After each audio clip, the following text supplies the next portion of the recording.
Hello, yes, a good morning, a good afternoon, or a good evening to you, however you may be listening and wherever you may be listening. This is the latest edition of the Baldwin Sports Media NFL podcast, coming to you as preseason gets officially underway. If you it really depends on how you view it. We did have our first preseason game back last Thursday, and we will be touching on something that happened there in a minute with the Hall of Fame game, the Texans and the Bears. But again, for a lot of teams, the rest of the NFL rather, they're not getting their preseason fix in until this week. Believe it's this Thursday is the first set of games. So depending on how you see it, preseason for you may or may not have kicked off yet. But still, I'm glad that you can join us once again. I do want to start off by, well, first I usually do the admin, but first I need to apologise for not recording and getting out a show last week. I did have a bit of a family situation in that my granddad was in town and just didn't have the time to take off and put a show together just whilst he was here because he's my granddad and I love him and I'll be pretty honest. He's 87. I generally don't know when I'm going to get a chance to see him again. So I sort of valued putting him and seeing him first above the show. I hope you can forgive me, but if you've got elderly relatives or even just very, very dear loved ones, I'm sure you can understand that in some situations, family does come first. But family comes first then. But what comes first now, before we get officially into the start of the podcast, is to do the admin, which, as I do every week, is to thank you very much for listening. If you are a new listener, thank you very much for joining and stumbling upon us. Don't forget that you can subscribe and like us on whatever podcast platform you are listening to. And don't forget, you can also go and like and follow us on our various social media pages. That is on Twitter, we are at MRB Sports Media. And then on TikTok, Instagram, and YouTube, we are at Baldwin Sports Media. And as I always like to do, thank you very much. If you are a returning listener, we are seeing the listenership grow and grow on every single week. So I value every single one of you for tuning in and making us a part of your week. And hopefully this thing can continue to grow further and further down the line. Right, and with that said, let's kick off with our first topic of the week. And yes, that is my bad way of punning my way into the first segment because we are going to be talking about the new kickoff rule. If you did see the NFL Hall of Fame game on Thursday night, then you would have seen the new kickoff rule in action for the very first time, as everyone did. And it's one of those things, no matter how many times you can have it explained to you and you can visualize how it's going to look in your mind, and who broadcast the NFL, I believe it was ESPN, but whoever broadcast the NFL Hall of Fame game, they did their graphic before the game to show you just how it's going to work and the various situations that if it goes out, it does this, if it lands here, it does that, and so on and so forth. But you can never really, as much as you can visualize it, it never really makes up for actually seeing it in person. Now, obviously, the fact that we got a return in the first kickoff under the new system is probably going to be seen by many as a good thing because in most days that would have been booted out the back of the end zone, take the touchback, and we'll start from there.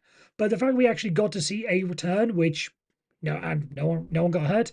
We saw a little bit of action, which is kind of what we want to see from kickoffs because I don't think people want to really see kickoffs taken away completely in the NFL. I know there was the time during one of the experimental games, one of the experimental leagues, where they did the point and they just got rid of kickoffs and the teams started on the 35, I think it was. It's not quite the same. But anyway, I slightly digress. But the kickoff rule, I must admit, I was somewhat skeptical going into it because, again, as I said, you can visualize it how much you want, but until you actually see it in person, you don't know exactly what it's going to look like. But I'll admit it is starting to grow. It is growing on me. Again, it's not the traditional kickoffs that I grew up watching, where the vast majority of them were returned in one form or another.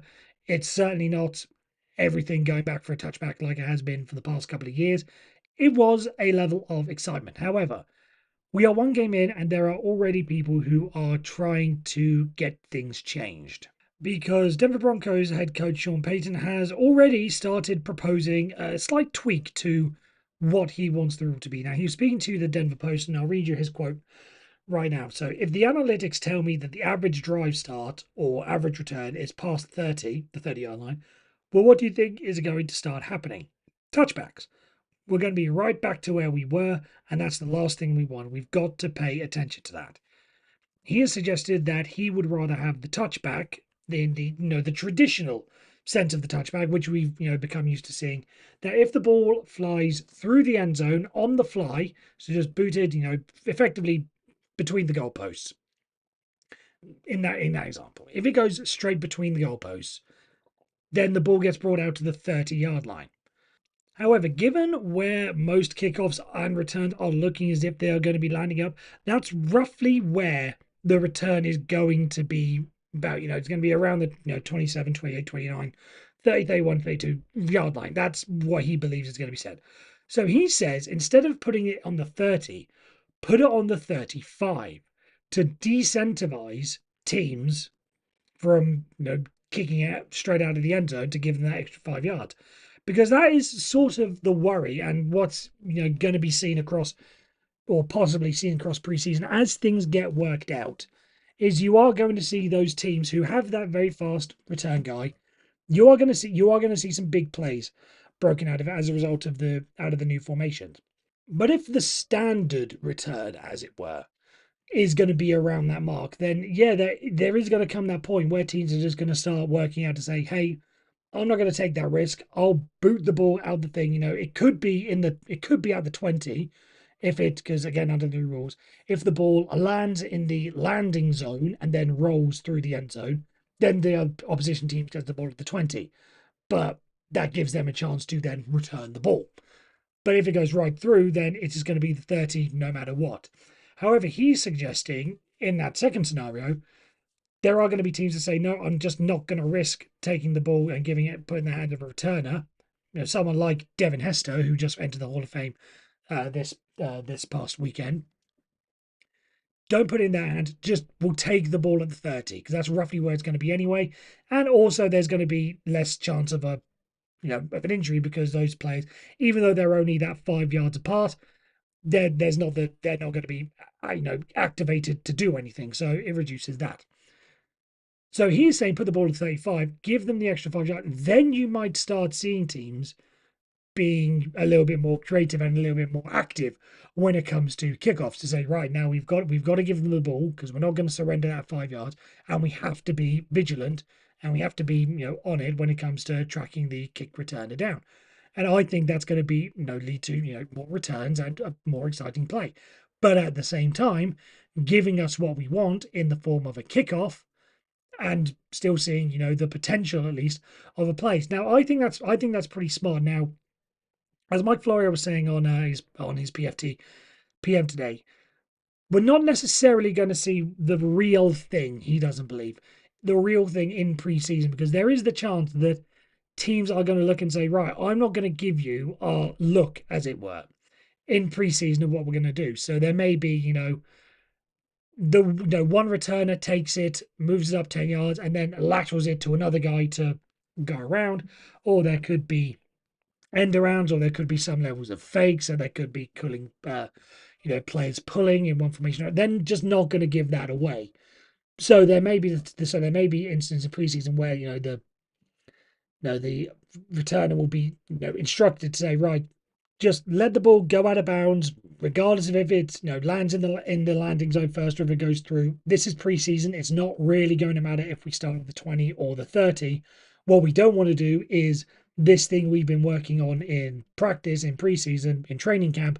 We're not going to show the rest of the league exactly what we're doing until we need it in a regular season game or a playoff game. So I think there is that potential where teams will just say, right, we'll take our chances. We're not going to show them anything. We're going to go back to the old system. So we're not going to return it. So there is that chance in preseason.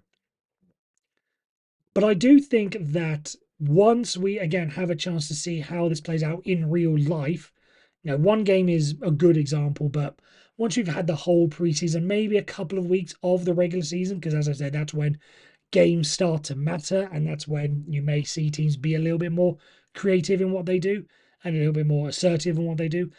That is when you are going to start seeing teams go, right, what is the plan here? What can we do?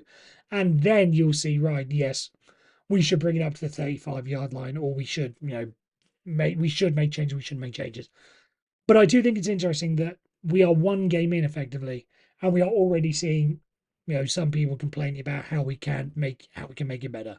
But yeah, I'm not necessarily agreeing or disagreeing with it, but I think this new kickoff situation was a lot of people might be for it because again, it brings back kickoffs as an actual play.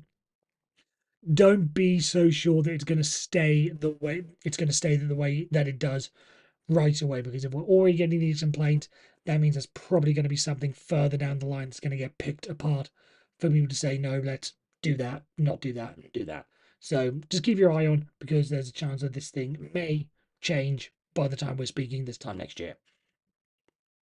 Now, one player who could be, as we move on to our second topic, now, one player who could be set to benefit greatly from this is Tyreek Hill of the Miami Dolphins, because as one of the faster players I don't know if he's officially the fastest player in the league, but he's certainly in that bracket. Again, depending on how you wish to view it, was it the best top speed they ever achieved in a game, or is it the 40 time that they ran? He's still relatively young, at the combine. Depending on how you see it, he's certainly in that bracket though. But there is every chance that he could be used as one of these return guys. With his speed and elusiveness, he could be one of the guys that's used on kick-off returns, and that could be a way to help him solidify his status, as was announced this weekend, as the number one player in the NFL, according to the NFL players themselves in the annual NFL Top 100 survey, which is something that I've always held as a little bit skeptical, because again, this is players voting, and there is always the chance for some level of bias in there. How much are players swayed by wanting to vote or not wanting to vote for certain players? Like, I'll give you the example. How many Baltimore Ravens players, for instance, voted Patrick Mahomes higher than Lamar Jackson, even though Patrick Mahomes is the better player? I think most people would agree. But Lamar Jackson was the MVP. Was that also somewhat swayed by teammate? I look at maybe the battle between Myles Garrett and TJ Watt. Was every single Cleveland Browns player putting Myles Garrett ahead of TJ Watt because of, loyalty to their teammate, and vice versa? Was every single Steelers player voting TJ Watt ahead of Myles Garrett? So there's always that level of, I also think, and as it's become through, I'm still not agreeing that Patrick Mahomes, as I sort of hinted, should be lower than Lamar Jackson. Again, if you want to say that the MVP is regular season only, fine. I don't necessarily agree, but if you want to go with that, fine. But then we saw the proof. Patrick Mahomes goes and is a key integral part of winning the Super Bowl for the Kansas City Chiefs, beating Lamar Jackson along the way. So really, who was the better player and who deserved to be higher on the list? It's Patrick Mahomes. That's just one example, but it sort of throws the whole thing into disrepute. Again, we're mainly going to talk about the top 10. As we society will talk about the top 10, or like, should whoever was 72nd really have been 72nd when they should have been 70th or whatever? I don't think that's where most of the debate is going to be. It's going to be, towards the high numbers. But Tyreek Hill getting them number one position, I'm not sure I agree. Again, if you look at everything over the course of the whole season, including the postseason, it was Patrick Mahomes. I'm not saying that Tyreek Hill was, a bad. I'm not saying he was a bad player. I'm not saying he doesn't deserve to be at least in that top realm. Absolutely, he deserves to be in alongside the likes of Christian McCaffrey, like TJ Watt, like Travis Kelsey, rounding up the top 10, like Trent Williams. All those players, no doubt in my mind, absolutely deserves to be in there. I do not see him as a better player than Patrick Mahomes. Now, this may be partly because of the whole quarterback, how the league has been skewed towards quarterbacks in these days and how much more control they have and more of a say in the game. Like, I'm sure if we were doing this list back in the 70s and 80s, then there would have been more running backs, just because the game was more, geared towards the running backs, and then consequently like linebackers, because they would have had a bigger say when it comes to stopping the linebackers, the running backs rather. So the game has changed. So it should automatically be a quarterback at number one, and then it should have been Patrick Mahomes as number one. And I just don't think you're going to get any sort of arguments sort of against me. Like, I get that it's meant to be their performances on one of the back of one season, and it's not necessarily the 100 best players right now. where you take into account their whole careers and whatever, and where they may project to be at the end of the season. It's meant to be just based off what they did in this case 2023 season. So I understand that completely. But again, go back to my earlier point. If it's meant to be the whole season, Patrick Mahomes was the better quarterback and the better player than Lamar Jackson. And I also think Patrick Mahomes, again, was the better player than Tyreek Hill. I think he was the better player than Christian McCaffrey. So for it to be ranked up as Tyreek Hill being the number one, I don't necessarily agree, especially when you also consider what Tyreek Hill did in the postseason again, because I think we should incorporate the whole, the whole pudding in this. And if you look at his number, 5 receptions, 62 yards, and 1 touchdown. And when you consider 53 of those yards came on 1 catch, that's really, if my math serves me right, that's 4 catches for 9 yards or 11 yards. 4 catches for 11 yards. I'm not impressed by those. I'm not impressed by that. So, do we really think that Tyreek Hill was the better player than Patrick Mahomes? I think if you ask most people on the street, I don't think they would.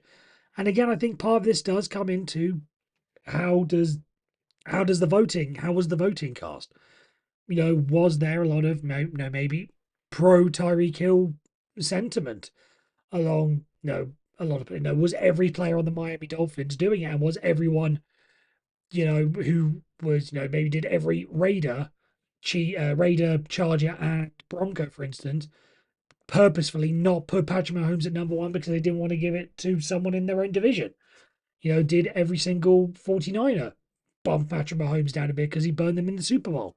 I think this is something that is open to interpretation, and until we find out, unless they release exactly who voted for who, and we can work out and we can see exactly what the trends were, then I think it is going to be open to. I'm not going to say conspiracy theory or one of these like Patrick Mahomes fatigue situations where, oh, he's got enough credit, he's got the MVPs, he's got the Super Bowl rings, we're going to spread it about a bit.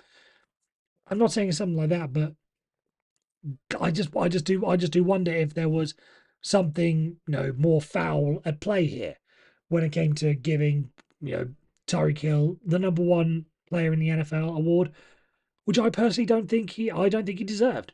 Let me know what you think. As always, it's at MRB Sports Media on Twitter and Borden Sports Media on YouTube, Instagram, and TikTok. Let me guys know what you think about those results. And now we move on to one player who will probably be thinking, at least hoping that he'll be getting the credit and the praise to put himself in that conversation to be the number one player come this time next year. And that is Aaron Rodgers, who, by the way, despite only playing 4 snaps, managed to make his way into the NFL top 100 list in 92nd position. But even so, that's just another thing that makes me think, what exactly is the purpose of this if that's what we're doing? I mean, you look at the players who fell behind. I'll just run them off. Harrison Smith, the safety of the Vikings, you'd have to think he'd be pretty ticked off to fall below Aaron Rodgers. Trevor Lawrence, Julian Love, Deion Dawkins, Terry McLaurin, Cameron Haywood, Levante David, and Zaire Franklin. All of those players finished, and then all the other, however many players there are in the NFL, not making the top 100 and maybe falling behind Aaron Rodgers, someone who played 4 plays. So again, kind of throws the whole thing into just that little bit of doubt about the legitimacy of it if he is at least appearing in the top 100 spot.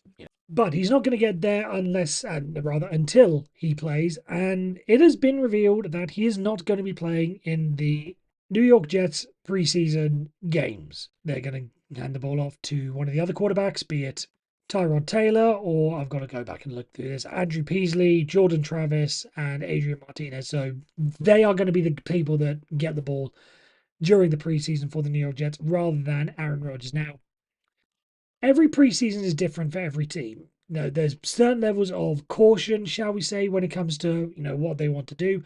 There's certain levels of experimentation. There's certain levels of expectation. There's different levels when it comes to trying out. There's veterans who know what they do. They know how they fit into the system, so they will play a couple of snaps just to keep from getting rusty. There will be veterans who maybe think, oh, I've got to change, I'm changing a system. We're going from a 4-3 defense to a 3-4, so I may need a little bit more time, even though I'm experienced. There'll be rookies who, again, are on different things. There'll be players who will come back from it. No preseason is exactly the same, and I understand that. And I understand that, again, there may be some level of caution attached to Aaron Rodgers when it comes to his injury. But as I've said, you have to wonder whether or not he and indeed the rest of the New York Jets are really all in on this season, which again, I'm sure they are, because given Aaron Rodgers' age and everything, I'm sure they are all in.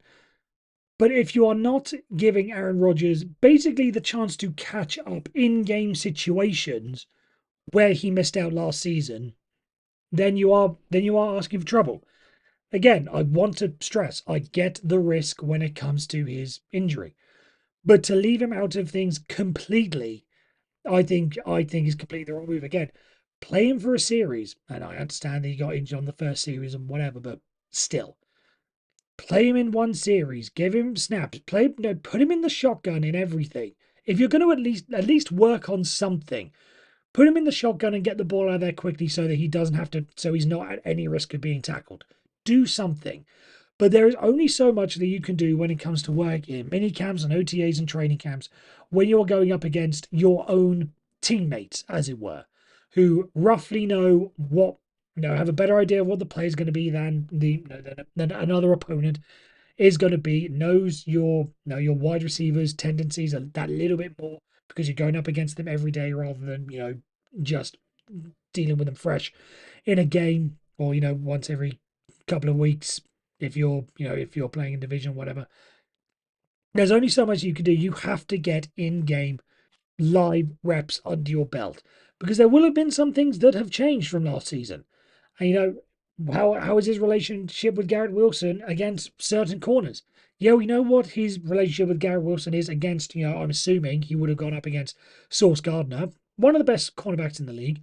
But even so, Garrett Wilson knows Sauce Gardner's tendencies as well, so he knows exactly how to get how to expose his weaknesses.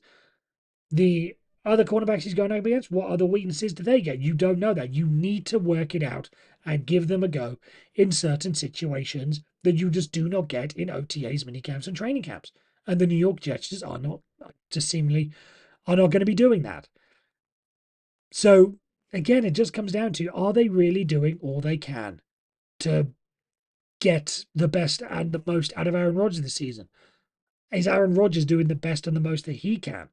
If I was Aaron Rodgers, I'd be fighting to, not play every single snap, but again, give me a series. Let's, shake off some of this rust that I've got from having not played in, effectively 2 years, effectively, or a year, a season and a half, depending on how you wish to see it. But having not played properly a full game since what would have been January 2023. So what are you doing here, New York Jets? I just don't think they're taking it as seriously as they could have. But no. We just have to wait and see whether or not this ends up being the masterstroke, or if Aaron Rodgers does look rusty in the first couple of weeks, then we know exactly where to put the blame. And it was the fact that he didn't play in preseason. And now we wrap up with the final topic of the day. And as always, I like to do this from a non-footballing perspective. And I'm going to go to the Olympics for this one. It seems obvious because it is the major sporting event. And there are a bunch of avenues I could go for this. I will admit I'm not the biggest Olympics fan. I think I've said this to a couple of my friends and family members. I think my interest in the Olympics peaked when London hosted it. And the fact I was able to be in amongst it, going to some of the events and, just being around London and seeing the hype and hysteria that was going on around. There's just a certain level that, it just helps to be in and around the Olympic Games. And then the ones after that was Rio de Janeiro, which was always very, the time differences and the time zones do not help as well. Are you really paying attention? Star names, there's just, for me, just not those. There's no Usain Bolt kind of attraction. My wife is, wants to watch Simone Biles, fair play. Like, there's some names that I'm sort of catching at an eye, but no one that I, at least, am seeing as must-see viewing. However, the one event that I did see, because it is the main thing, for me at least, is the 100-meter final, which was, you know, just incredible in terms of how close it was. We've seen events over the years, again, going back to 2012, when it was the five, the whatever fastest men on the planet, and all of them, I believe, was all bar one, and that one now had to pull up injured, finished the thing in less than 10 seconds. Incredible. So it's just the one thing. This one was even more incredible just of how close it was. But for Noah Lyles, the winner of the 100 meters, I think there's been a little bit of, there's more attention paid to him ever since he made his comments about the NBA, about how, the famous line is, world champions are what? The United States?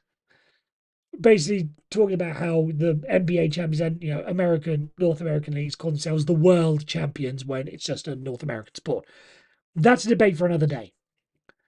However, for him to back it up and then go on to win the 100 meters gold and prove that he is, he is the world champion at, the fastest man on the planet until he's, beaten again. But, for now at least, and in the biggest stage of them all, is the fastest man on the planet.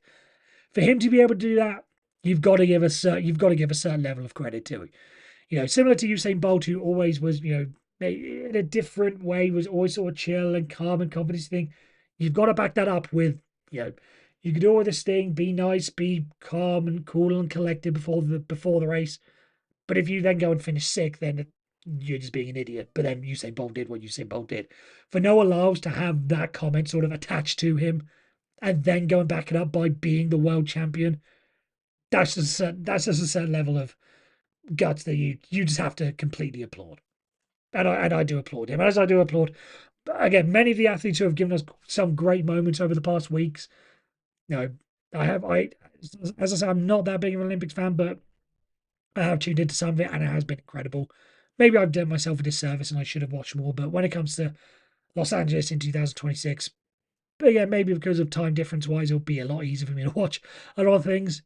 I'll be paying a lot more attention then. But that's the end of my Olympic talk. That's the end of my football talk. And that is the end of this podcast. I want to thank you guys once again for listening in, however you are listening and wherever you are listening. Don't forget to like and subscribe us on whatever channels you are listening to. And as always, don't forget to follow us on our social medias, which are, for the final time, at MRB Sports Media on Twitter and at Baldwin Sports Media on YouTube, TikTok, and Instagram.